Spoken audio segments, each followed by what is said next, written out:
달력 첫 장을 넘긴 지가 엊그제 같은데 벌써 12월이 됐습니다. 그렇죠? 시간이 참 빨리 지나갔습니다. 저희 요즘 이제 당회 준비를 하고 있는데 당회를 준비하다 보면 한 해를 더 빨리 이제 돌아보게 됩니다.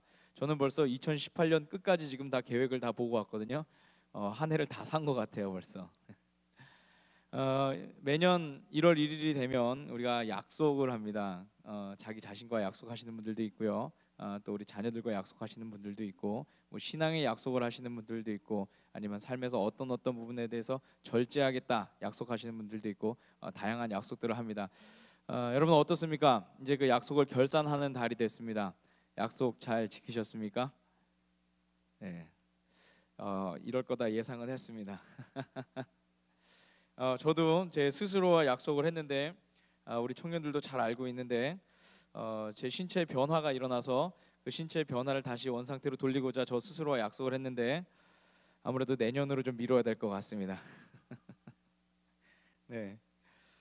제가 오늘 약속에 대한 이야기를 시작했는데, 약속 또는 계약이란 그런 말이 히브리어로 베리트라는 그런 말입니다. 베리트. 계약, 동맹, 맹세, 언약 이런 기본적인 의미가 있는데 좀 특별한 의미 하나가 있습니다. 그것은 뭐냐면 자르다라는 그런 의미입니다. 좀 신기하죠? 자르다라는 개념이 있어요. 이 개념을 이해하기 위해서 우리는 창세기 15장에 나오는 아브라함과 하나님과의 그 계약 장면을 우리가 함께 좀 생각해 봐야 됩니다. 몇 주 전에 우리 담임 목사님께서 하나님의 손가락 하시면서도 우리 한번 설교해 주셨던 그 내용인데, 창세기 15장에 보면은 우리가 잘 알고 있는 그런 내용입니다. 하나님께서 아브라함과 언약을 맺는 그런 장면이죠. 하나님께서 아브라함을 부르셔서 그의 자손을 하늘의 별과 같이 많게 하실 것이다라고 하나님께서 그렇게 약속을 하십니다. 그런데 이 아브라함이 하나님에 대한 그 믿음을 온전히 갖지 못합니다. 그래서 그 일에 대해서 하나님께 여쭙죠. 어떻게 내가 그 일을 알 수가 있겠습니까? 라고 그렇게 묻습니다. 그러자 하나님께서는 3년 된 암송아지 한 마리와 그리고 3년 된 암염소 한 마리, 그리고 3년 된 수양 한 마리와 산비둘기를 가져오라 이렇게 말씀하시죠. 그리고 아브라함이 그것을 준비한 뒤에 그것을 하나님과 계약을 맺기 위해서 반으로 쪼개 놓습니다. 이것들을 다 반으로 쪼개 놓는 거예요. 우리로서는 좀 의아한 방식이죠. 그런데 저희 은사님인 그 왕대일 교수님의 아브라함의 믿음, 아브라함의 실수라는 그런 책을 보면 왜 그랬는지에 대한 그런 답이 나옵니다. 당시 중동 지역의 사람들은 이런 방식으로 계약을 맺었다고 해요. 그것의 의미는 서로 간에 합의한 이 계약을 지키지 않을 경우 그 쪼개진 동물과 같이 되어도 좋다라는 그런 의미죠. 좀 무섭죠, 그죠? 약속을 할 때 이렇게 했습니다. 그런데 그러고 보니까 그 의미를 살펴보고 나니까 사실 하나님과 이 일을 행하기에는 결코 옳지 않아 보입니다. 또한 계약을 통해서 이익받을 이가 아브라함임에도 불구하고 하나님과 그렇게 계약을 맺자라고 하는 것 자체가 사실은 말이 안 되는 것이죠. 그런데 놀라운 사실은 하나님께서 그 계약을 맺어 주셨다는 것입니다. 하나님께서 그 쪼개진 동물 사이로 지나가세요. 그리고 계약을 맺으신 것에 그치지 않고 주님께서 그 약속을 신실하게 지켜 나가고 계심을 우리는 성경을 통해서 볼 수가 있습니다. 제가 계속 장황하게 약속, 계약이라는 그런 내용을 이야기했는데, 오늘 우리가 함께 본 시편 89편의 이 말씀은 하나님께서 다윗에게 약속하신 것을 배경으로 하고 있습니다. 오늘 시편 3권 강의 오늘 마지막 시간인데요. 사실 89편이 담고 있는 그 내용에 방대해서 오늘 제가 그 의미들 하나하나들을 다 짚어나가면은 아마 굉장히 오랜 시간을 갈 것 같고요. 그런 자세한 내용들은 다음 주간 우리 새벽 기도회를 통해서 우리가 같이 함께 좀 알아보면 좋을 것 같습니다. 그리고 오늘은 좀 더 큰 관점에서 89편이 우리 가운데 주고 있는 그 메시지에 대해서 우리가 한번 좀 살펴보면 좋겠습니다. 시편 89편에 대해서 간략하게 소개해드리면, 앞서 말씀드린 대로 이 시편 89편은 다윗의 삶과 관련이 있습니다. 다윗의 삶과 관련이 있다라고 말씀드렸으니까 다윗의 삶이 기록된 사무엘 상하의 말씀을 우리가 보면 좀 더 많이 은혜 받습니다. 그 중에서 특별히 오늘 이 말씀은 사무엘하 7장의 말씀을 배경으로 하고 있는데, 그 말씀의 내용을 정리해 보면 다윗이 왕이 되고 난 뒤에 어느 정도 이제 시간이 흘러요. 그리고 나서 대외적으로도 대내적으로도 이제 안정기에 접어듭니다. 그가 왕궁에서 살았다라고 하는 그 표현이 그 7장에 나오는데, 왕궁에서 살았다라고 하는 이 표현만으로도 이제 그의 치세가 어느 정도 정리가 되었다라는 것들을 우리가 이제 예상할 수가 있습니다. 그런데 어느 날 다윗이 하나님의 교회가 머무는 곳을 생각을 하게 됩니다. 그리고 하나님께 죄송한 마음을 갖게 되죠. 자신은 왕궁에 살고 있는데 하나님의 교회는 여전히 그 천막 가운데 있는 것입니다. 그래서 이에 나단 선지자를 불러서 조언을 구합니다. 어떻게 해야 될까라고 그렇게 조언을 구합니다. 그리고 이제 나단 선지자가 하나님의 음성을 듣고 이제 다윗에게 이야기를 하는 그런 장면을 우리는 잘 알고 있습니다. 원하는 대로, 다윗이 원했던 대로 되지는 않았지만, 그런데 하나님께서는 이 일에 대해서 굉장히 기뻐하시고 그리고 다윗을 향해서 큰 축복을 해주시죠. 오늘 이 시편 89편은 다윗에게 하신 그 하나님의 약속을 기억하는 시인의 노래입니다.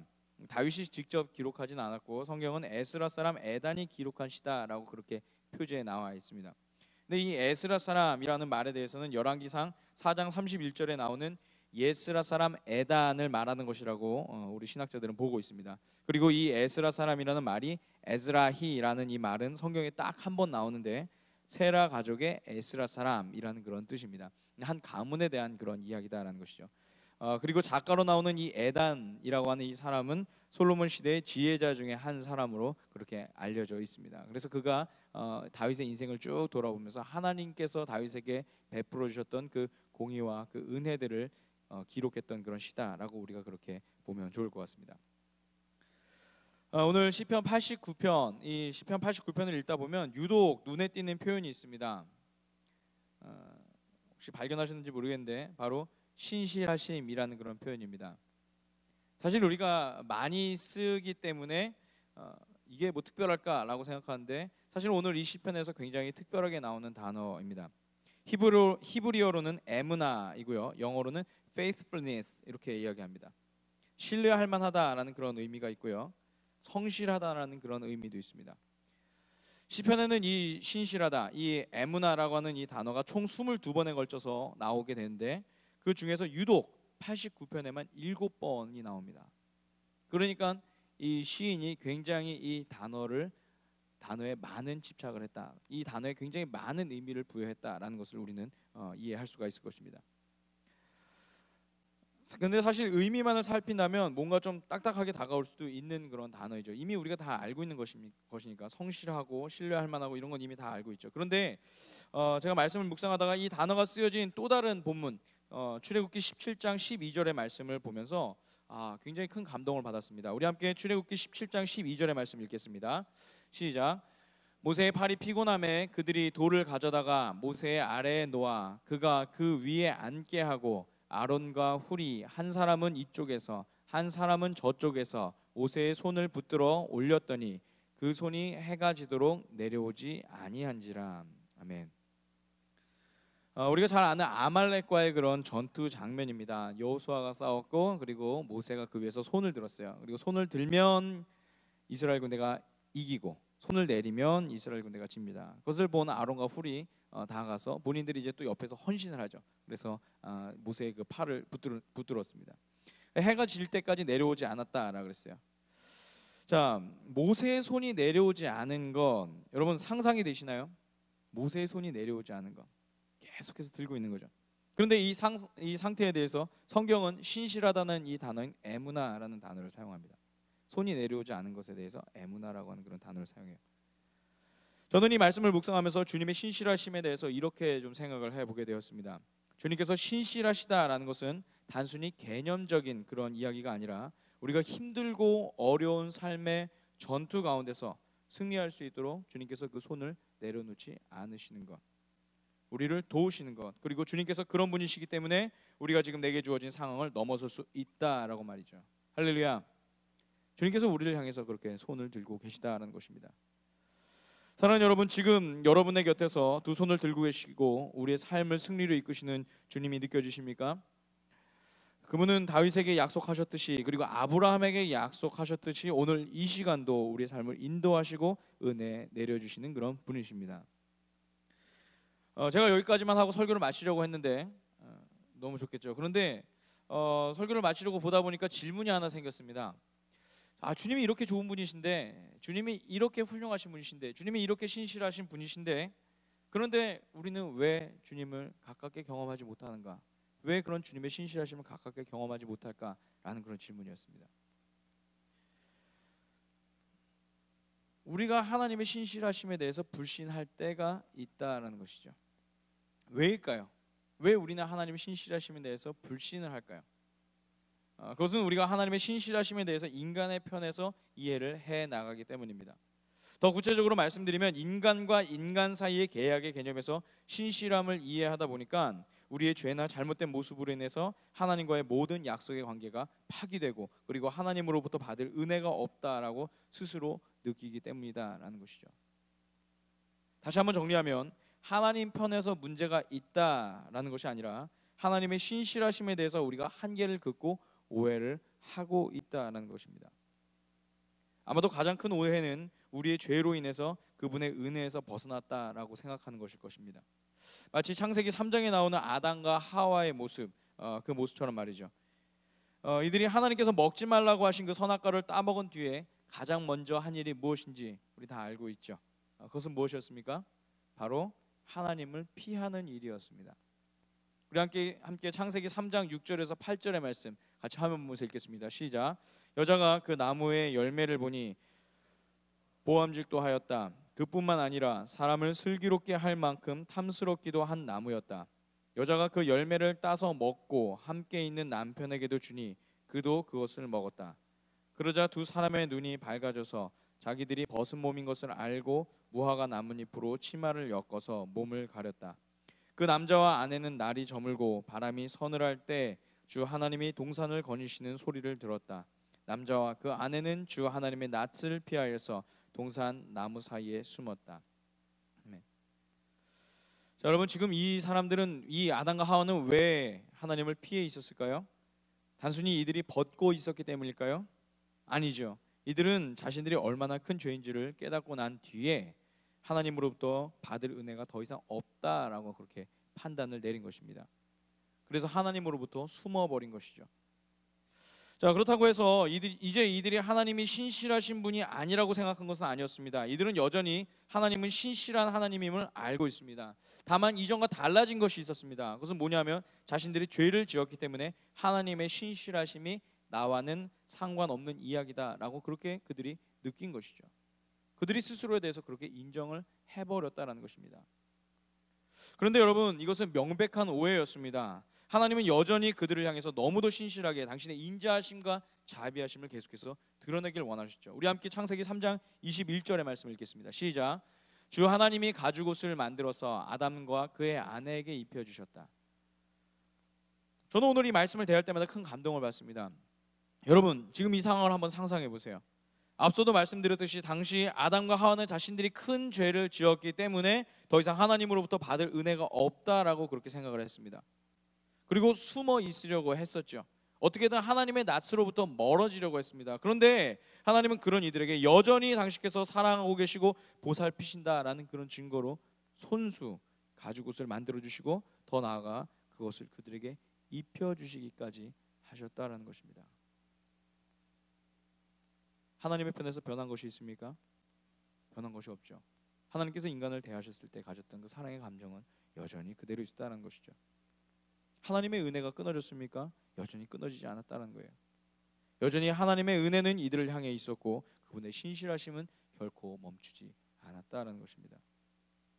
그뿐만이 아닙니다. 많은 사람들이 아담과 하와가 에덴 동산에서 쫓겨남으로 인해서 하나님의 눈에서 멀어졌다라고 그렇게 생각합니다. 바꿔 말하면 하나님과 상관없는 그런 삶을 살았을 것이다라고 그렇게 추측을 한다는 것이죠. 그런데 여러분, 과연 그랬을까요? 아닙니다. 하나님께서는 여전히 신실하게 이들 가운데 살고 계셨다라고 성경은 증거하고 있습니다. 그리고 아담과 하와 스스로도 그것에 대해서 알고 있었죠. 우리 함께 창세기 4장 1절의 말씀을 읽겠습니다. 시작.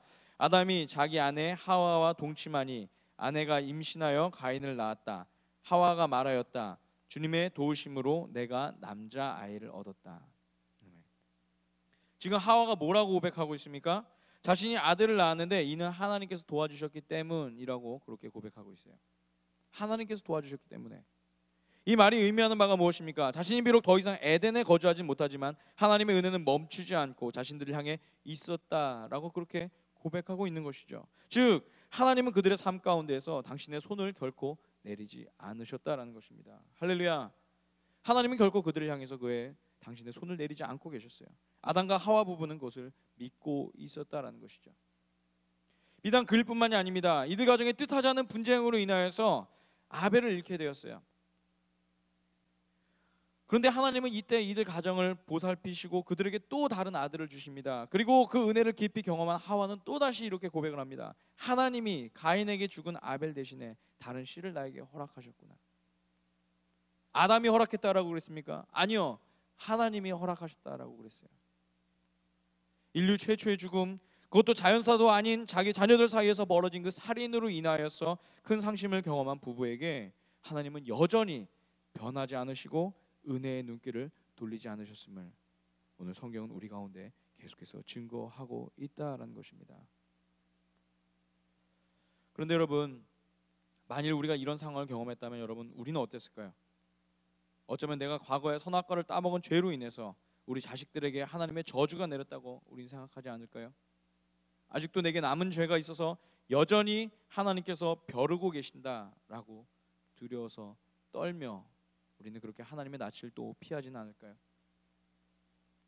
사랑하는 여러분, 그런 사람들에게 하나님의 신실하심이 결코 가까이 다가갈 수 없습니다.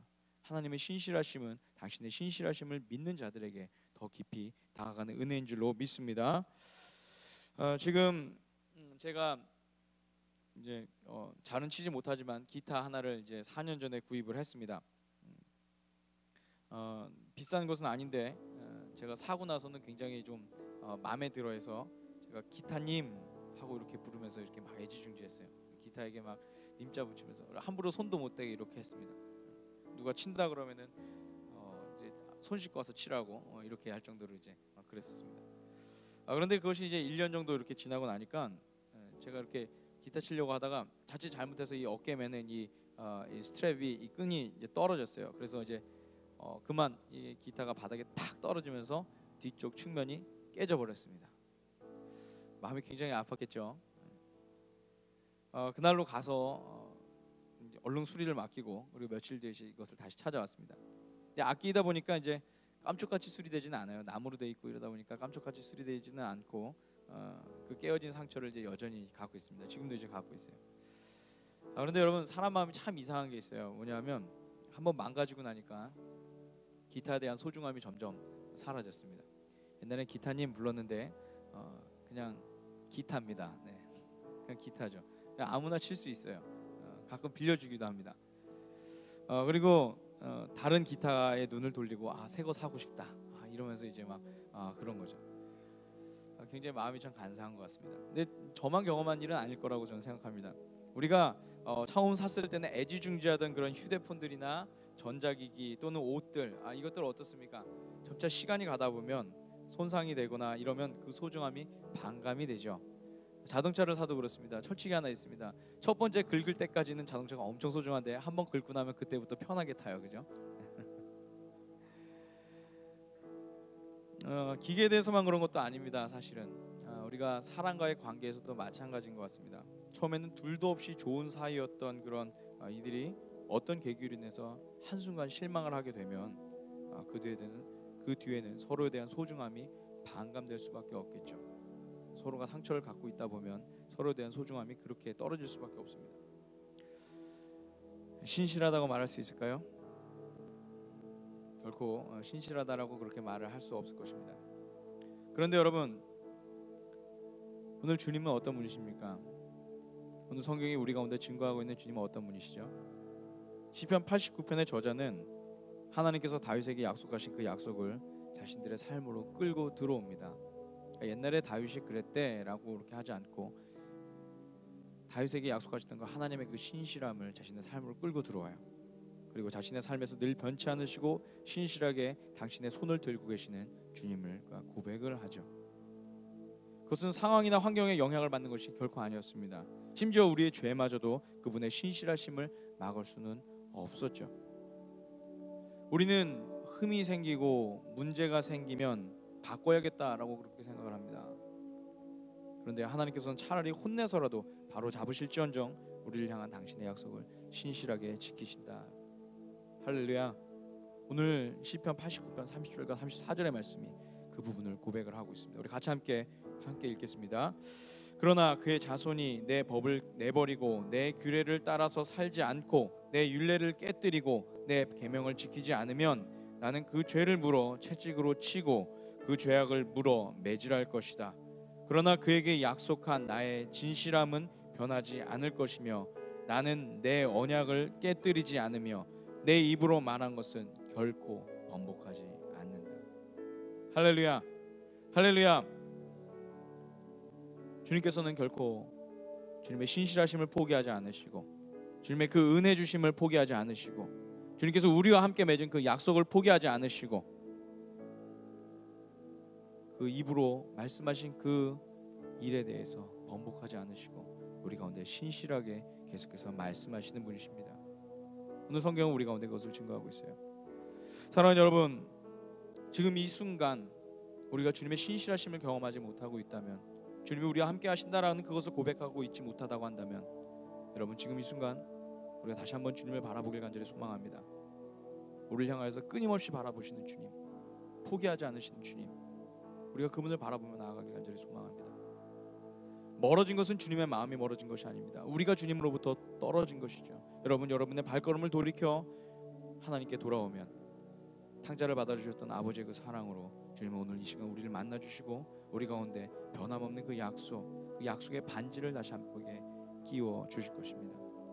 오늘 시간 마음 가운데 깨어진 것들이 있다면 주님 앞에 나아가길 간절히 소망합니다. 오늘 마음 가운데 주님의 뜻과 상관없는 것들이 있다면 주님 앞에 내려놓길 소망합니다. 오늘 이 시간 주님의 신실하심을 믿지 못하는 그런 벽이 있다면 이 시간 주님 앞에 우리가 기도하며 찬양하며 나아갈 때 주님께서 그 벽을 허물어 주시고 이끌어 주실 것을 기대하는 마음으로 우리 시간 같이 함께 나아가길 소망합니다. 우리 시간